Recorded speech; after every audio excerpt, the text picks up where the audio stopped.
Petrol और diesel के दाम में लगी आग ने 2014 में यूपीए सरकार की उम्मीदों को जला दिया था।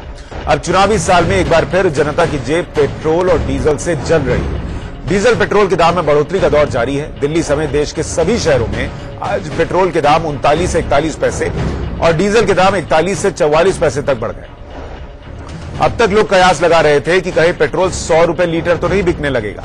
अब यह खतरा बिल्कुल सिर पर नजर आ रहा है। मुंबई में आज पेट्रोल 87 रुपए 77 पैसे प्रति लीटर बिक रहा है। जनता बेहाल है और विपक्ष को राजनीति का बड़ा मुद्दा मिल गया है।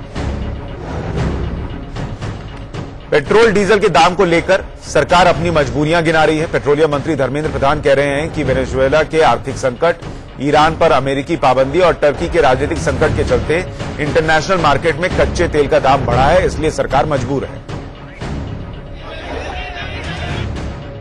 नॉर्मली हम विपक्ष भारत बंद की कभी कॉल नहीं करते। हम नहीं चाहते हैं कि लोगों को तकलीफ हो बंद की वजह से, लेकिन देश को जगाने की जरूरत है। देश जाग जाए, कीमतें नीचे आ जाएं, सभी खाने पीने वस्तुओं के भी और विशेष रूप से तेल, डीजल और पेट्रोल और गैस की। ऐसी कीमतें जो हमने कभी सोची नहीं, स्वप्न लोक में भी भारत में, वो देख रहे हैं हम।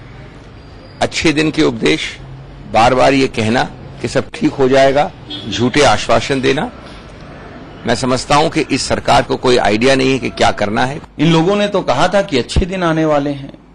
ये सरकार आने के बाद क्या ये अच्छे दिन हैं कि रुपया गिरता जा रहा है, डीजल, पेट्रोल, गैस महंगी होती जा रही है?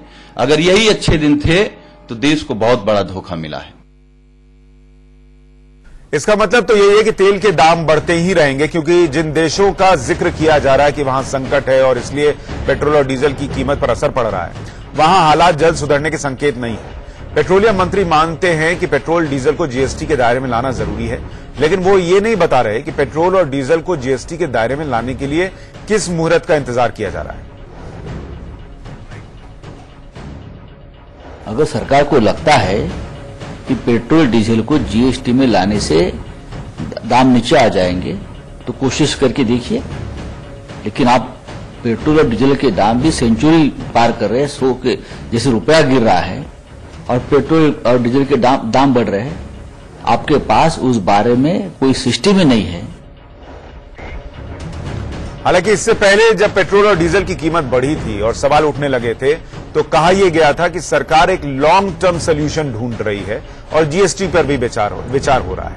लेकिन लॉन्ग टर्म सोल्यूशन कितने लॉन्ग वक्त में मिलेगा, यह अभी तक साफ नहीं हो पा रहा है। इस पर चर्चा करने के लिए शाइना एनसी बीजेपी की प्रवक्ता हमारे साथ जुड़ रही हैं। शाइना जी, बहुत स्वागत है आपका। मोहम्मद खान कांग्रेस के प्रवक्ता हमारे साथ जुड़ रहे हैं, आपका भी स्वागत है sir. Manish Gupta GST expert हमारे साथ स्टूडियो में हैं और विनोद पैनिली साहब हमारे साथ एक्स एसजीएम ओएनजीसी के स्टूडियो में हमारे साथ बने हुए हैं। आप दोनों का भी बहुत स्वागत है। शाइना जी, पहला सवाल आपसे ही है। लोग अब ये पूछने लगे हैं कि क्या भारतीय क्रिकेट टीम के खिलाड़ी शतक बनाए न बनाए, लेकिन पेट्रोल और डीजल शतक बनाने की कगार पर है और कभी भी बना सकता है। क्या ये दिन भी देखने हैं? देखिए मैं बहुत ही संवेदनशीलता के साथ एक चीज कहना चाहती हूँ।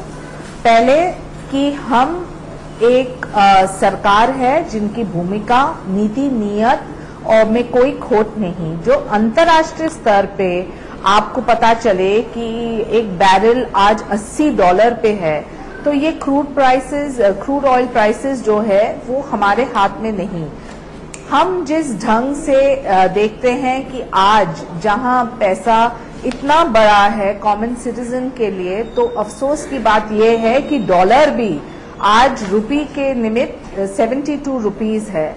तो कहीं न कहीं ये इंटरनेशनल फैक्टर्स को हम नजरअंदाज नहीं कर सकते हैं। भारत सरकार ने जरूर पूछा है केंद्र को, एक एक प्रदेश को, कि आप वैट को देखें कि ये बेनिफिट कंज्यूमर तक जाए। पेट्रोल और डीजल नॉर्मल कार्डर में आए, जहां हम जीएसटी के निमित्त चाहते हैं कि कुछ पदार्थ हैं जो कंज्यूमर आइटम्स हैं वो आए ये गैमेट में। यही हमारा प्रयास रहा है। शाइना जी, जो शाइना जी, आप जो बता रही हैं कि जो अंतर्राष्ट्रीय बाजार की वजह से, शाइना जी आप जो बता रही हैं अंतर्राष्ट्रीय बाजार का असर पड़ रहा है क्रूड ऑयल पर और $80 प्रति बैरल इस वक्त क्रूड ऑयल है। लेकिन जब आप लोग सत्ता में नहीं थे और तब पेट्रोल की कीमत 73 रुपए हुआ करती थी और क्रूड ऑयल जो है बाजार में 2014 में $109 प्रति बैरल हुआ करता था, तब तो आप लोग मनमोहन सिंह से सवाल पूछते थे, तब तो आप लोग अंतर्राष्ट्रीय बाजार का जिक्र नहीं करते थे, तब तो आप जनता से नहीं कहते थे कि हम सरकार में आएंगे तो वेनेजुएला में क्या होगा इस पर निर्भर करेगा कि पेट्रोल की कीमत 80 की होगी या 50 की होगी। तब तो आप ईरान, इराक, अमेरिका किसी का जिक्र नहीं करते थे, ऐसा लगता था सब आपके हाथ में है। आज आप अंतर्राष्ट्रीय बाजार गिना रहे हैं और वो भी $80 प्रति बैरल पर, जो कि कम से कम $29 प्रति बैरल कम है मनमोहन सिंह सरकार के जमाने से। ऐसा क्यों?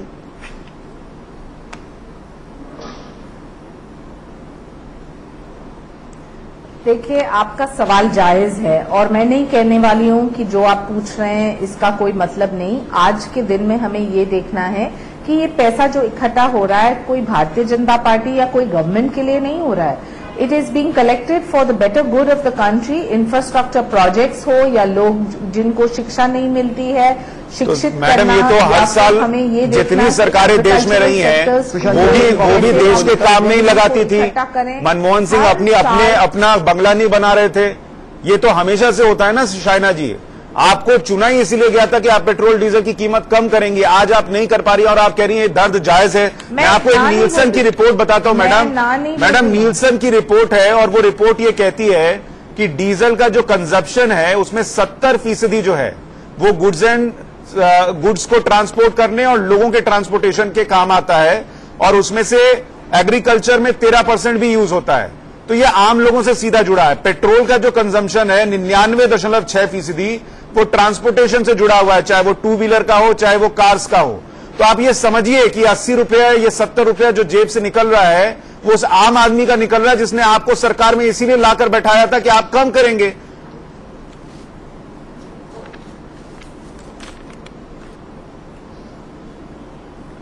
मैं मानती हूं कि आपके सवालों का जवाब जो आप चाहते हैं कि हम खान साहब आपके पास पेट्रोल और डीजल के प्राइसेस तुरंत हम कम करें, तो ये स्वाभाविक नहीं है क्योंकि अंतर्राष्ट्रीय स्तर पे इंटरनेशनल फैक्टर्स भी हैं। ये टैक्सेस जो इकट्ठा होते हैं वो है देश की प्रगति के लिए, इंफ्रास्ट्रक्चर प्रोजेक्ट्स के लिए, एजुकेशनल जो फैसिलिटीज की आवश्यकता है उसके लिए।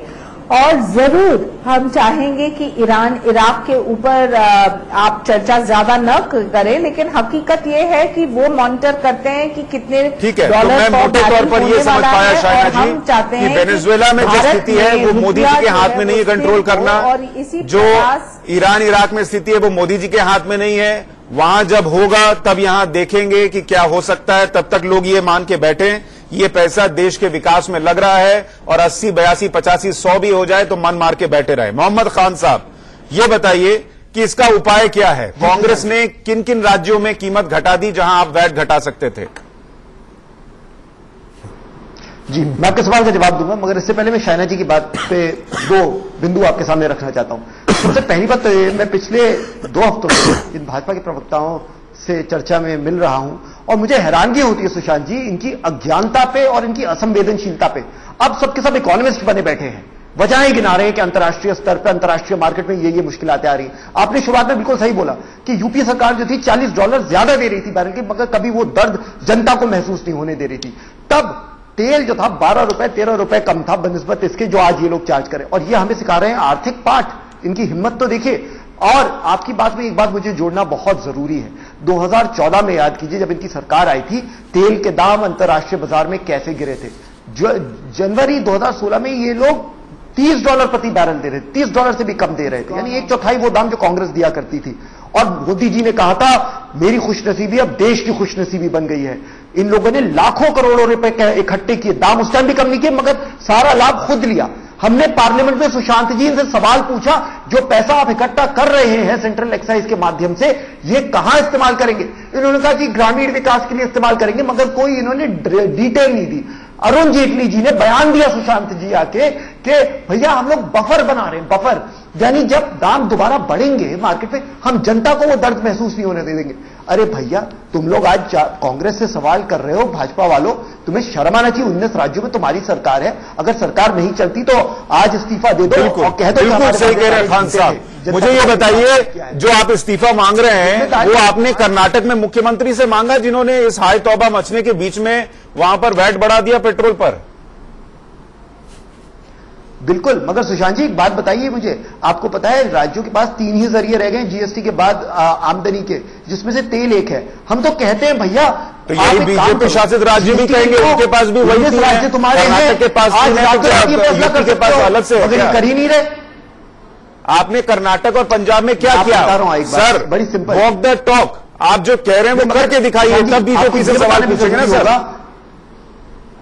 आपको यह बताना भी जरूरी होगा कि जो राज्य चार्ज कर रहे हैं कर्नाटक और पंजाब, वो लोअर साइड पे, और आप ये भी जानते हैं कर्नाटक में 3 बार दाम कटा था। सर, हमारी राज्य सुन लीजिए, कर्नाटक में वैट है 30.28%, और पंजाब जिसका मैं जिक्र कर रहा था वहां वैट है 35.12%।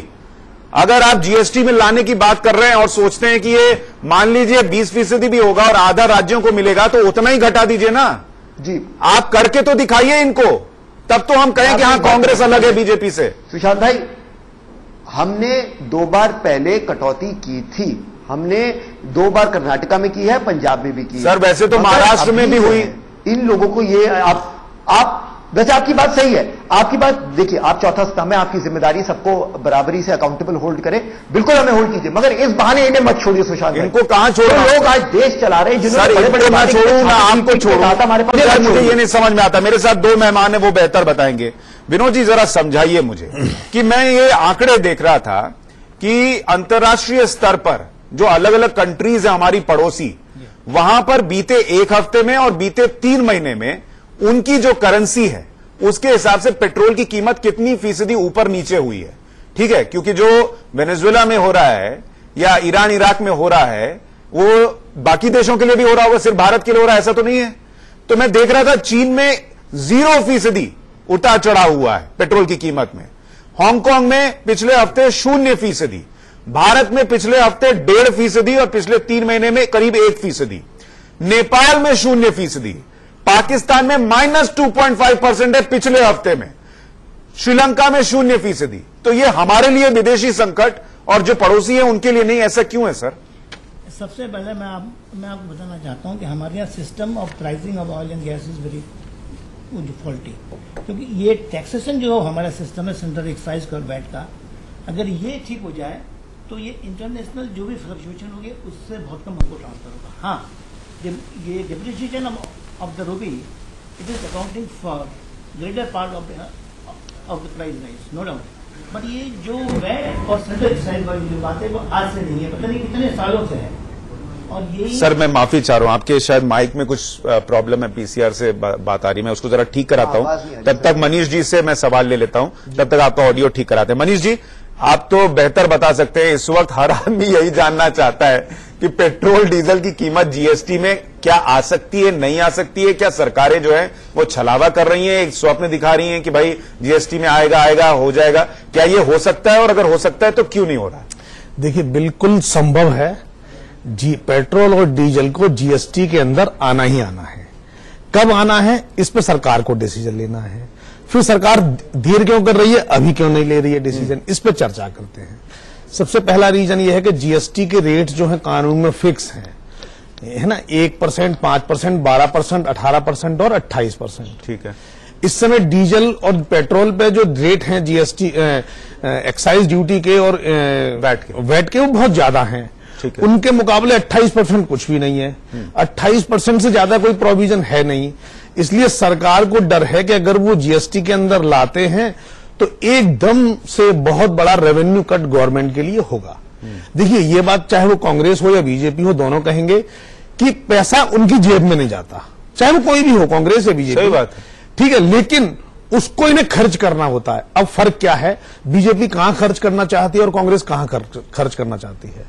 जो चेंज हमने कांग्रेस गवर्नमेंट से बीजेपी गवर्नमेंट में देखा कि हम सब्सिडी से हटकर एक्चुअल सिचुएशन पर आ रहे हैं। इसीलिए शायद बीजेपी गवर्नमेंट ने पेट्रोल और डीजल को एक्चुअल रेट्स पे लाने की हिम्मत जुटाई। और ये हिम्मत जुटाने से आप देखिए कितना बड़ा रिस्क है कि जनता नाराज हो सकती है, लेकिन वो इस पर अभी भी अड़े हुए हैं। फिर तो पहली बात, सिर्फ जीएसटी से बात नहीं बनेगी, बहुत बड़ा रेवेन्यू कट होगा, तो गवर्नमेंट को एक कोई सेस लगाना पड़ेगा सो दैट किसको कंपेयर कर पाए। अगर सेस लगा भी दिया तो फायदा ही क्या, रेट फिर बराबर वही इधर से नहीं छू के नाक जो है वो दूसरे तरफ से छू लिया, बात वही हो गई। लेकिन इसमें गवर्नमेंट को लगाने के बाद फिर और नुकसान हो जाएगा, क्योंकि अभी सिर्फ एक्साइज ड्यूटी का इनपुट क्रेडिट मिलता है। अगर पेट्रोल और डीजल पर जीएसटी आ गया तो सभी लोग इसका इनपुट क्रेडिट और लेने लगेंगे, तो इससे तकरीबन 22,000 करोड़ का गवर्नमेंट को और नुकसान होने लगेगा। बदले में फिर गवर्नमेंट और ज्यादा सेस लगाएगी, तो नतीजा जीरो हो जाएगा और बल्कि जनता को 10 पैसा और महंगा ही पड़ेगा और फायदा वो नहीं। तो अभी क्या हो रहा है सर, अभी बहुत सारे लोग जो आम लोगों के बीच ये बात फैला रहे हैं कि बस ये चंद कदमों की दूरी पे जीएसटी में पहुंचना रह गया है पेट्रोल और डीजल की कीमत का, और ऐसा होगा तो पेट्रोल की कीमत जो है वो 50-60 रुपए हो जाएगी और डीजल की 40-50 हो जाएगी। क्या ऐसा संभव है? ऐसा बिल्कुल संभव है, लेकिन सरकार ऐसा करेगी नहीं, क्योंकि ये पॉलिटिकली बड़ा आत्मघाती डिसीजन होगा। क्योंकि आपके पास पैसा नहीं रहेगा तो आपकी जो कल्याणकारी योजनाएं हैं और जिन योजनाओं को मोदी जी अगले 6 महीने में लॉन्च करने के लिए बैठे हैं कि चुनाव की दृष्टि से वो जन लोक लुभावन योजनाओं को लॉन्च करेंगे, वो लॉन्च होना मुश्किल हो जाएगा। इसलिए सरकार तो अभी, जैसा मैं विजन करता हूं, मोदी गवर्नमेंट अगले 3-4 महीने कुछ नहीं करने वाली है। शोर मचता रहेगा, प्रवक्ता अपने अपने भाषण देंगे और जनता ऐसे ही तड़प। मुझे एक बात बताइए, आपका आकलन क्या है कि अगर सरकार जीएसटी में ले भी आई तो क्या कीमत होगी पेट्रोल और डीजल की? एक मोटा अंदाजा जो आपका एनालिसिस का है। मैं समझता हूं वर्तमान कीमत से 2, 4, 5, 10 रुपए कम हो सकता है, इससे ज्यादा फर्क नहीं पड़ेगा। 2, 4, 5 वो सेस ले आएंगे। वो देखिए इसी बहाने से उन्होंने पहले जब क्रूड का रेट कम था उन्होंने रेट बढ़ा दिया, उस बढ़े हुए रेट को उन्होंने आज तक नहीं घटाया। इसका मतलब है मोदी जी का विजन बड़ा क्लियर है, वो अपने पास पैसा इकट्ठा कर रहे हैं इलेक्शन से पहले बड़ी सारी योजनाओं के लिए, और चाहे उसके लिए पैसा इनडायरेक्टली दूसरे हाथों से लेना पड़े। ठीक है, एक चीज और, ब्रेक पर जाओ, उसके बाद मैं विनोद जी आपको मौका दूंगा अपनी बात पूरी करने का, लेकिन उससे पहले एक चीज और बताइए मनीष जी कि जीएसटी काउंसिल में ये कहा गया था, सुशील मोदी ने कहा था कि 1 लाख करोड़ का रेवेन्यू जिस दिन हम हासिल कर लेंगे पेट्रोल डीजल को भी हम जीएसटी में ले आएंगे। वो पिछली बार हो गया, उन्होंने टैक्स वसूला 1 लाख करोड़ का, लेकिन उसके बाद उस पर फिर वो एक तरीके से चुप्पी मार के बैठ गए। ऐसा क्यों हुआ? और क्या जो 19 बीजेपी शासित राज्य हैं, अगर उनके वित्त मंत्री चाहें कि जीएसटी में आ जाए पेट्रोल डीजल की कीमत, तो क्या ये हो सकता है एक दिन में? देखिए, अगर सरकार चाहे तो क्या नहीं हो सकता, लेकिन मेरे विचार से सुशील मोदी जी का जो स्टेटमेंट था वो पॉलिटिकल स्टेटमेंट था, टाइम को पास करने वाला स्टेटमेंट था। अभी अगले 3 महीने भी कुछ नहीं होने वाला है। अगर सरकार के विजन की बात सोचे तो अगर सरकार चाहे जीएसटी के अंदर ले आए और कोई सेस ना लाए या सेस की वैल्यू कम रखें तो डेफिनेटली 10 से 15-20 रुपए का फर्क आ सकता है। ठीक है, हम एक छोटे से ब्रेक के लिए रुक रहे हैं। ब्रेक के बाद हमारे दोनों पॉलिटिकल मेहमान जो हैं उनसे हम ये समझने की कोशिश करेंगे कि कांग्रेस भी चाहती है जनता को राहत मिले, बीजेपी कहती है वो भी चाहती है कि जनता को राहत मिले, तो फिर किस मुहूर्त का इंतजार हो रहा है जीएसटी में पेट्रोल और डीजल की कीमत को लाने के लिए? पेट्रोल और डीजल की कीमत आसमान छू रही है, नीचे आने को तैयार नहीं। सवाल यह है कि जब सरकार बनी नहीं थी नरेंद्र मोदी की तो वो कहते थे कि कॉलर से पकड़कर इन कीमतों को नीचे ले आएंगे। आज क्या हुआ? आज क्यों ऐसा नहीं हो पा रहा? इस पर हम सवाल कर रहे हैं और हमारे साथ शाइना एनसी बीजेपी की प्रवक्ता बनी हुई है, मोहम्मद खान कांग्रेस के प्रवक्ता, मनीष गुप्ता जीएसटी एक्सपर्ट और विनोद पैनली साहब हमारे साथ एक्स एसडीएम ओएनजीसी के बने हुए हैं। विनोद जी, मैं माफी चाहूंगा, ब्रेक पर जाने से पहले आपके ऑडियो में कुछ गड़बड़ी थी इसलिए आप बात पूरी नहीं कर पाए। अपनी बात अब आप पूरी करें। देखिए, मेरा जो असली कंसर्न है कि oil prices, to how to stabilise oil prices. एक तो जो फैक्टर जो बियॉन्ड हमारे कंट्रोल है कि वेनेजुला, ईरान सैंक्शन, यूएस, वो तो ठीक अपनी जगह। मेन चीज जो अब तक गवर्नमेंट को पिछले 6 महीने से स्टेप इन करना चाहिए था, that is to arrest the depreciation of rupees. I do not know why government has not applied the mind on this job, क्योंकि डेप्रिसिएशन ऑफ रुपीज जो अगर करेंगे तो उससे हमारा, अब देखिए लास्ट 6 मंथ में ऑयल कंपनीज ओएनजीसी ने 4,300 करोड़ रुपए का रेवेन्यू लॉस किया है because of devaluation of rupees. If this continues, you can see another 6 months 8,000 to order of 8 + 9, 9,000 crore rupees will go if the rupee depreciate in this trend, if it goes beyond that and इसमें couple कर दीजिए आप international, तो ये देखिए कि oil prices का ये 100 का आंकड़ा बिल्कुल पार करना निश्चित है। मुझे एक चीज समझाइए कि क्या आपको लगता है जो मौजूदा स्थिति है उसमें सरकार के लिए संभव है कि वो जीएसटी में ले आए पेट्रोल की कीमत को? सर, अगर जीएसटी में लाते हैं तो एक क्या सिंपल क्वेश्चन है कि अभी जबकि जीएसटी नहीं है तो स्टेट गवर्नमेंट वैट में 10 रुपया पर लीटर इकट्ठा कर रही है। अगर 28% में आता है जीएसटी में तो ये बनता है 6 रुपये पर लीटर, तो डिफरेंस इज ओनली ऑफ जो है 4 रुपीज, तो 4 रुपीज का वैट में होगा। और ऐसे ही सेंट्रल गवर्नमेंट के जो एक्साइज में है वो मोर देन जो है 50% है। तो जैसे अभी मेरे कलीग ने पहले कहा कि 4 रुपए जोड़ के 10, तो 14-15 रुपए का फर्क हो सकता है अगर हम चाहें, हो सकता है। बट गवर्नमेंट के लिए ये ऐसा संकट है कि वो करना भी चाहे पर वो कर नहीं सकती, क्योंकि उनके कमिटमेंट ऑलरेडी हैं। अगर 1 रुपया घटाएंगे एक्साइज ड्यूटी तो 10,000 करोड़ रुपए का उनका रेवेन्यू लॉस होगा, जो कि 13,000 करोड़ रुपए उन्होंने ऑलरेडी कमिट किया है। तो आप ये कह रहे हैं कि अगर हम मोटे तौर पे ये माने कि 10 रुपए अभी घटाना है सरकार को जीएसटी में लाके, तो करीब करीब लाख करोड़ रुपए हर महीने का नुकसान होगा। बिल्कुल, जो सरकार कहां से भरपाई करेगी इसका सरकार को भी नहीं पता। यस, ठीक है। मुझे एक चीज समझाइए मोहम्मद खान साहब, पहले आप समझा दीजिए कि जीएसटी में अगर लाना चाहिए, और जो आंकड़े हमारे दोनों एक्सपर्ट्स बता रहे हैं वो आपके लिए भी चिंता का विषय होगा, जहां आपकी सरकारें हैं और जहां बीजेपी की सरकारें हैं, कि भाई पैसा तो चाहिए चलाने के लिए। ठीक है, तो जीएसटी में लाने में दिक्कत क्या है, और क्या बीजेपी चाहे कांग्रेस चाहे तो ये एक दिन में नहीं हो सकता? सुशांत जी, आप बिल्कुल सही कह रहे हैं। कांग्रेस छोड़िए, बीजेपी अगर आज रात चाहे तो ये फैसला चंद घंटों में हो सकता है। मैं बताऊं क्यों सुशांत जी। जीएसटी काउंसिल की जो कॉम्पोजिशन है और जीएसटी का जो कानून है वो कहता है अगर जीएसटी को कोई भी फैसला लेना है जीएसटी काउंसिल को, तो 2/3 मेजोरिटी की, 2/3 यानी 2/3 मेजोरिटी की अनुमति जरूरी है। अब ये बड़े गर्व से बताते हैं कि 19 राज्यों में इनकी सरकार है, तो 2/3 तो हो ही गई इनकी मेजोरिटी वहां पे। दूसरी बात, राज्यों के वोट के साथ सेंटर का वोट यानी केंद्र का वोट जोड़ा जाता है इन फैसलों में, तो 2/3 से ये लोग ऊपर चले गए। अगर हम चाहें भी और इसका विरोध करें तो हम नहीं कर सकते। तो ये लोग, अगर आज कोई खड़ा है जीएसटी के अब दायरे में पेट्रोल और पेट्रोलियम प्रोडक्ट्स को लाने में, वो ये लोग हैं। जहां तक नुकसान का सवाल आया सुशांत भाई, आप जानते, मैं जानता हूं, इनकी जिम्मेदारी, जीएसटी काउंसिल की जिम्मेदारी कि कोई भी राज्य का अगर नुकसान होता है तो ये उसे कॉम्पनसेट करेंगे। इसका प्रावधान है जीएसटी कानून में। तो ये इनका संकट होगा, राज्यों का नहीं। ठीक है, इनका संकट भी होगा तो सर इनका संकट भी हमारा आपका ही संकट है। ये हमारी ही सरकार है, कहीं से संकट अगर आएगा तो हमसे ही पैसा लेंगे, हम तो वहीं से देंगे। मोदी जी की जेब से 1 रुपया नहीं जाता सर, वो हमारा आपका पैसा ही जाता है। ठीक है, शाइना एनसी जी जरा बताइए कि जो खान साहब कह रहे हैं कि बीजेपी अगर चाहे तो आज जीएसटी के दायरे में पेट्रोल की कीमत आ सकती है। 19 राज्यों में आपकी सरकार है और केंद्र का वोट मिला लीजिए तो 20, फिर क्यों नहीं हो पा रहा ये? तो मैं भी एक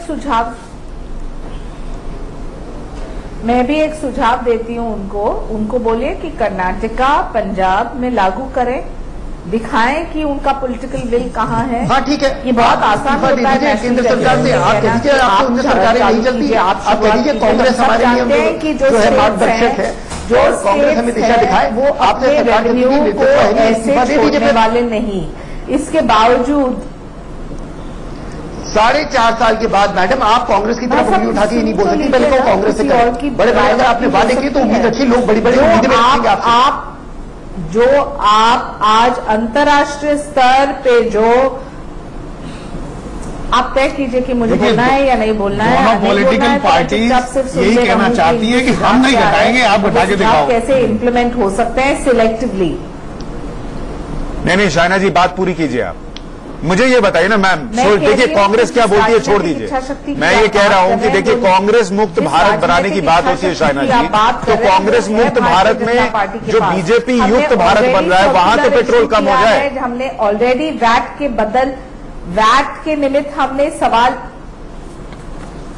मुझे कुछ पता है देखिए, वैट के निमित्त जीएसटी के दायरे में लाना, ये सभी चीजें धर्मेंद्र प्रधान ने ऑन रिकॉर्ड कहा है, प्रधानमंत्री और अमित शाह जी ने भी एंडोर्स किया है। आज हमें ये देखना है कि वातावरण ये है कि पूरे देश में इमीडिएट एक्शन की आवश्यकता है और वो हम करने के लिए तैयार हैं। अंतर्राष्ट्रीय स्तर पे जो कोऑपरेशन मिले नहीं मिले, यूएस और ईरान के क्या रिलेशंस हैं, बैरल के prices, oil crude oil prices क्या 80 से ऊपर हो जाएंगे या नहीं, ये एक मुद्दा है। अफसोस की बात है कि रुपया डॉलर के प्रति भी बहुत कमजोर है। ये सभी चीजें को स्टेबलाइज करने की आवश्यकता है, हम मानते हैं, लेकिन कोई नीति नियत में खोट नहीं। जो यूपीए शाइना जी, मेरा सवाल ये था कि बीजेपी चाहे तो एक दिन में जीएसटी के दायरे में पेट्रोल की कीमत आ सकती है। शाइना जी, ये तो आप मानेंगे? शाइना जी, आप ये मानेंगी ना कि अगर आप चाहें, आपके पास संख्या बल है जीएसटी के दायरे में पेट्रोल और डीजल की कीमत को लाने का, ये आप मानेंगी? तो फिर देरी किस बात की हो रही है, ये समझा दीजिए दर्शकों को।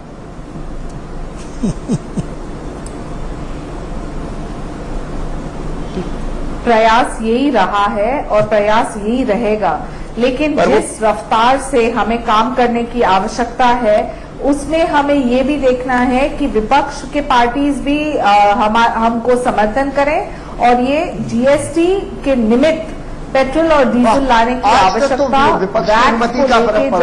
शाइना जी, आपको विपक्ष की जरूरत ही नहीं है, मैं यही तो कह रहा हूं। मैं कह रहा हूं, देखिए 19 राज्यों में अगर आप फायदा पहुंचाना चाहें, जैसे महाराष्ट्र में इस वक्त 40% के करीब वैट लग रहा है, 40%। महाराष्ट्र में आपकी सरकार है, आप तुरंत फैसला ले सकती हैं। देश भर में जहां जहां सरकारें, वहां या तो वैट पे फैसला ले लीजिए या जीएसटी में लाने का फैसला ले लीजिए। आपके हाथ में, मैं ये कह रहा हूं। और आप लोग कहते हैं आप जनता के बारे में सोचते हैं, तो सोचिए मत, करके दिखाइए ना, ये कह रहा हूं मैं।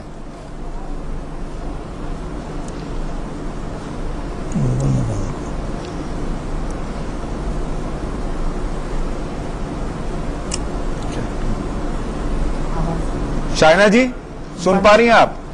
कट हो गया। झूठ बोल रहे हैं, कट हो गया। आपका कनेक्शन मुझे लग रहा है पार्टी का भी लोगों से कट हो गया है, तभी लोगों का दर्द आप लोग समझ नहीं पा रहे हैं। जी मनीष जी, आप कुछ कह रहे हैं?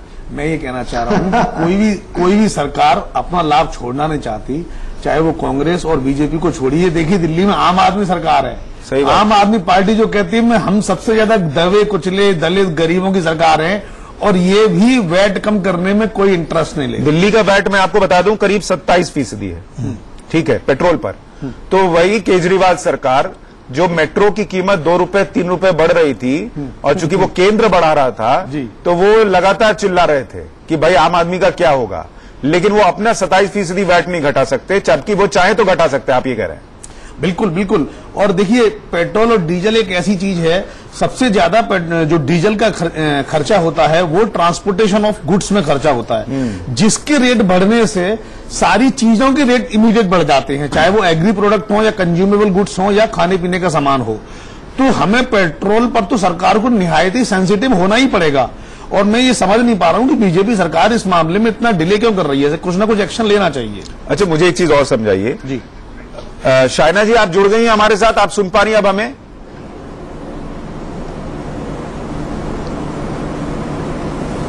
जी हाँ, बिल्कुल जी। मैं ये पूछ रहा था, देखिए बहुत सारे लोग इस वक्त आपको देख रहे हैं इस कार्यक्रम में। हेलो, हाँ, आप सुन पा रही हैं मुझे?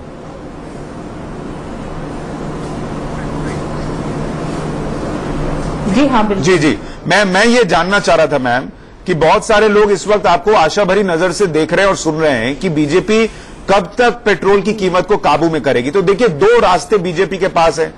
19 राज्य है जहां आपकी सरकार है, जिसमें महाराष्ट्र है जहां 40% के करीब वैट है पेट्रोल पर। तो वहां जहां जहां आपकी सरकार है वहां 5-5% भी घटा दीजिएगा तो असर दिखेगा, वो नहीं हो रहा। और अगर आप चाहें तो संख्या बल आपके पास है, कांग्रेस छोड़िए, तृणमूल छोड़िए, आम आदमी पार्टी छोड़िए, कोई साथ दे न दे, आप जीएसटी में पेट्रोल की कीमत ला सकती हैं, तो वो भी आप कर सकती हैं। तो वो करके दिखाइए। इंतजार किस बात का, ये लोग जानना चाह रहे हैं मैम। कांग्रेस नहीं कर रही, जाने दीजिए ना, लोग आपको वोट ही इसीलिए हर राज्य में कर रहे हैं कि आपसे उम्मीद है, तो आप करके दिखाइए।